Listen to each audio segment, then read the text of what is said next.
The city breathes differently after dark. In 1887, a watchman named Thomas Greeley wrote in his pocket diary, "All quiet at the foundry. Engine room checked twice. Heard the boiler singing means she's holding steady." That one line, tucked away in a Manchester municipal archive, tells you everything about a profession most people have never heard of. Before burglar alarms, before fire departments with motorized engines, before electric lights turned night into day, before any of that, there were the night watchmen. Not policemen, not security guards in the modern sense. These were men who understood machinery. They walked through factories when everyone else had gone home. They climbed iron staircases in the dark. They pressed their hands against boiler casings to feel for dangerous heat. They knew which floorboards creaked, which valves leaked, which engines ran hot. And they were the only thing standing between a sleeping city and catastrophe. The Manchester Guardian reported in 1889 that a single night watchman at the Atlas Mill prevented what would have been a conflagration of unprecedented scale by noticing a bearing running dry on the main shaft. He climbed 3 stories in pitch darkness, found the grease cup, and filled it by hand. The paper buried this story on page 7. His name was listed only as J. Marston. That's the thing about night watchmen. They saved lives in the dark, and history forgot them in the daylight. But their work was everywhere, in textile mills across Lancashire, in iron foundries in Sheffield, in glassworks, breweries, gasworks and shipyards from London to Glasgow. Anywhere machinery ran, anywhere steam was kept under pressure, anywhere fire could spread, there was a watchman. The job wasn't invented all at once. It evolved out of necessity. As factories grew larger and ran longer hours, owners realized that leaving millions of pounds worth of machinery unattended for 12 hours every night was a terrible idea.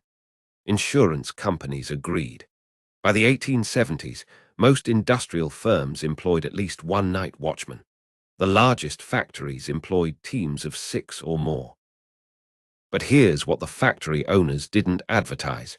These men weren't just preventing theft. They were keeping the machinery alive. Let me tell you what a night watchman actually did. The shift started at 6 in the evening, sometimes 7, depending on when the day workers filed out. The watchman would arrive early, meet with the foreman or the engineer, get a brief report. Which machines had been acting up, which boilers were being pushed hard, what to keep an eye on. Then the factory emptied, the noise died, and the watchman began his rounds. First task, check every gas lamp in the building, not just to make sure they were lit, though that mattered, but to make sure the flames were steady. A flickering gas jet could mean a leak somewhere upstream. A yellow flame instead of blue meant incomplete combustion, carbon monoxide, invisible, deadly. The watchman carried a lantern, usually a bullseye type with a hinged shutter so he could direct the beam. He also carried a clock key. At various stations around the factory, on walls near stairwells, beside boiler rooms, there were mounted clock stations. The watchman would insert his key, turn it, and the clock would stamp the time onto a paper roll. Proof that he'd been there. Proof that he was doing his job. These weren't just about accountability. They were a safety mechanism. If a watchman collapsed from gas exposure, or fell through a rotten floor, or got trapped somewhere, the clock rolls would show exactly where his rounds had stopped. Now the real work began. Boiler rooms first, always, because a boiler left unattended could kill an entire city block. The watchman would step into that heat. Even at night, the boiler room was never cool, and check the gauges, water level, steam pressure, furnace temperature if the boiler was still fired. He'd tap the gauge glass with his knuckle to make sure it wasn't stuck. He'd walk around the boiler itself, one hand trailing along the riveted iron shell, feeling for hot spots.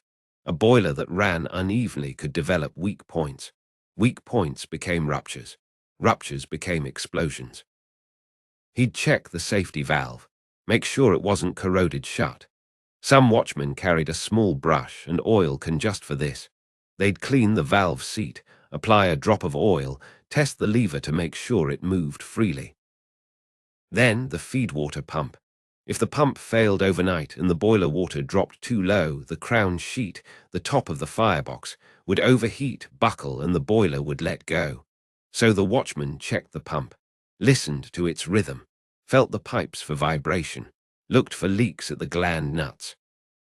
If the boiler was banking overnight, kept at low fire to save the cost of a cold start, the watchman would return every hour to check it, add a shovel of coal if needed, adjust the dampers, make sure the water level stayed steady. This was skilled work, the kind of knowledge that took years to learn, and it wasn't written down anywhere.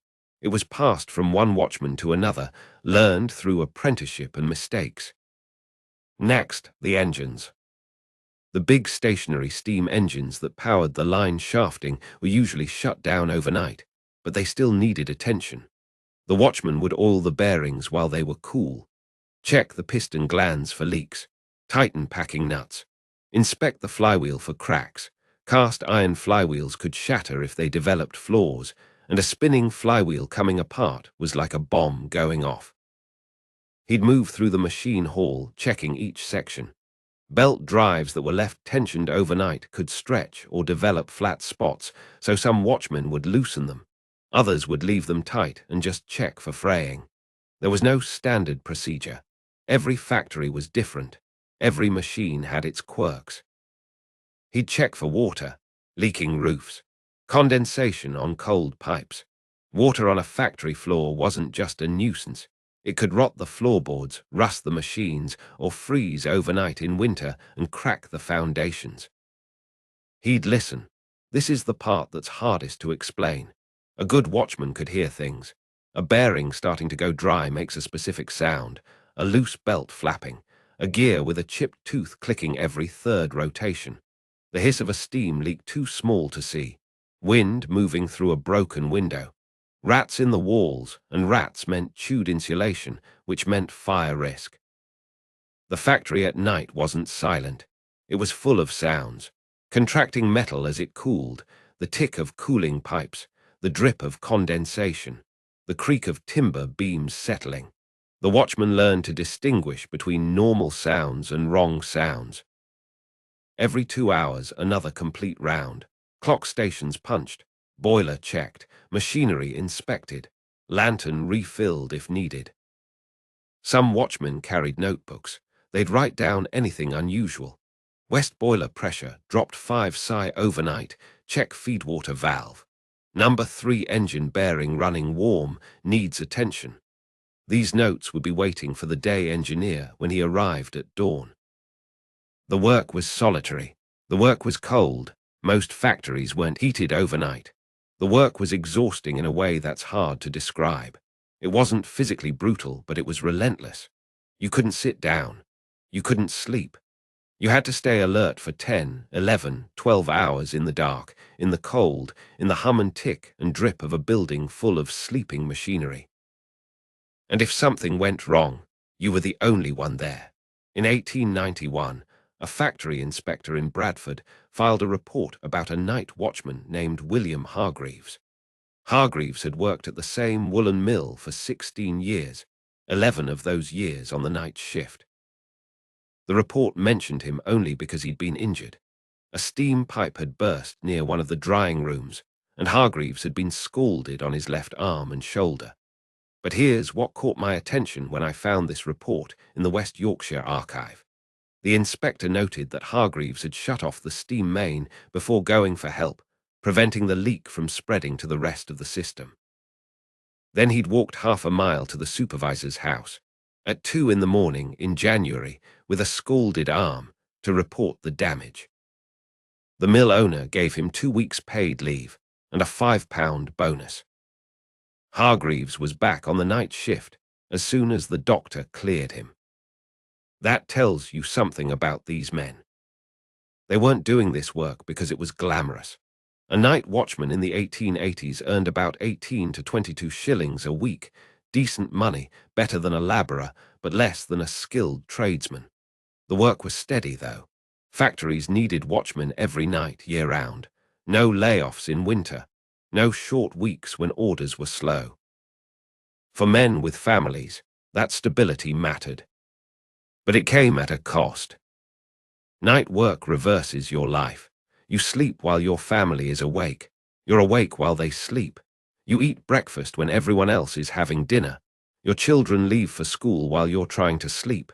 You miss birthdays, Sunday dinners, evenings by the fire. A watchman named Arthur Denton wrote to his sister in 1893. The letter survived because his sister kept it in a Bible, and the Bible ended up in a house clearance sale, and eventually the letter was donated to a local history society in Nottingham. Denton wrote, "I have become a creature of the dark. I know the night sounds of this place better than I know my own children's voices." That's what the job took from you.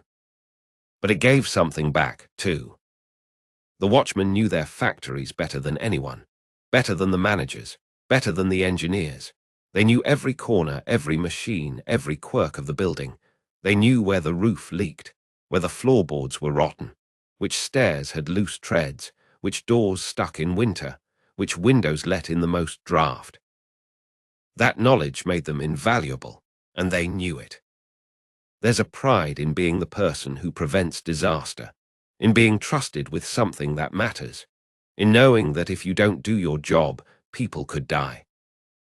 The watchmen also formed a kind of community, not during their shifts, those were solitary, but before and after. They'd meet at the factory gate as one shift ended and another began. They'd share information, warn each other about problems, pass along tips. In cities with multiple factories, watchmen from different sites would sometimes cross paths on the streets. They'd nod to each other, a lantern in the dark, a fellow traveler in the night. Some of them were older men, former machine operators or laborers whose bodies couldn't handle the day shift anymore. The night shift was less physically demanding if you could handle the hours. Some were younger men trying to break into factory work, taking the night position as an entry point. And some were men like William Hargreaves who just stayed, year after year, because they were good at it and because someone had to do it. There's a photograph in the Leeds Industrial Museum, undated, but probably from the early 1900s, of three night watchmen standing outside a textile mill. They're wearing heavy coats and flat caps. Two of them are holding lanterns. One is holding a long iron poker, probably for checking furnace grates. They look tired, they look cold, but they don't look defeated. They look like men who know their worth. On March 12, 1884, a night watchman named George Pemberton died at the Phoenix Ironworks in Rotherham. The inquest report, which I found in the Sheffield City Archives, states that Pemberton was found collapsed near the base of a blast furnace. Cause of death: asphyxiation from carbon monoxide poisoning. The furnace had been improperly damped. Gas accumulated. Pemberton never stood a chance. He was 41 years old. He left a wife and 3 children. The company paid for the funeral. That was it. That was all that happened. No investigation into safety procedures. No changes to how furnaces were managed overnight. No compensation for the family beyond burial costs. Because night watchmen died quietly. They died alone in the dark, in places where no one would find them until morning. And when they died, the system just replaced them. New man, same job, same risks. Let me be clear, being a night watchman wasn't the most dangerous job in the industrial world. Miners had it worse. Foundry workers had it worse. Steel workers, dock workers, railway workers, all had higher death rates. But night watchmen faced dangers that were invisible. Carbon monoxide was one of them, colorless, odorless. It could accumulate in poorly ventilated basements, in rooms with coal-fired heaters, near furnaces with cracked fireboxes.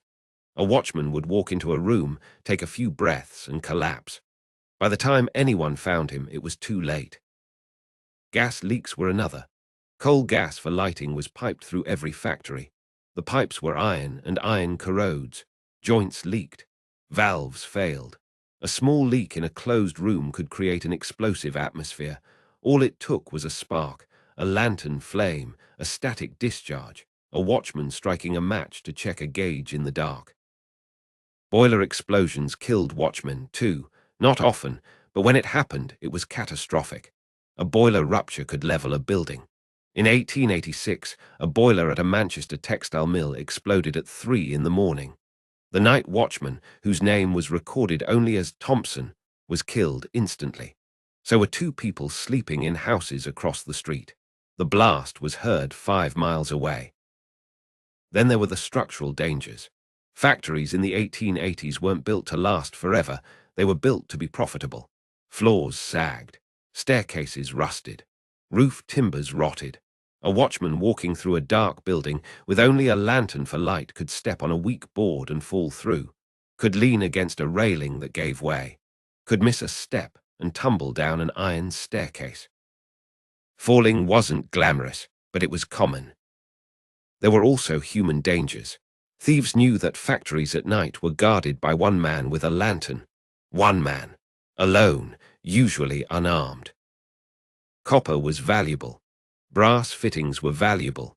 Tools were valuable. And a night watchman trying to stop a theft could be beaten, stabbed, or simply locked in a basement and left there. In 1890, a watchman in Liverpool named Edward Morris confronted 3 men trying to steal copper piping from a dockside warehouse.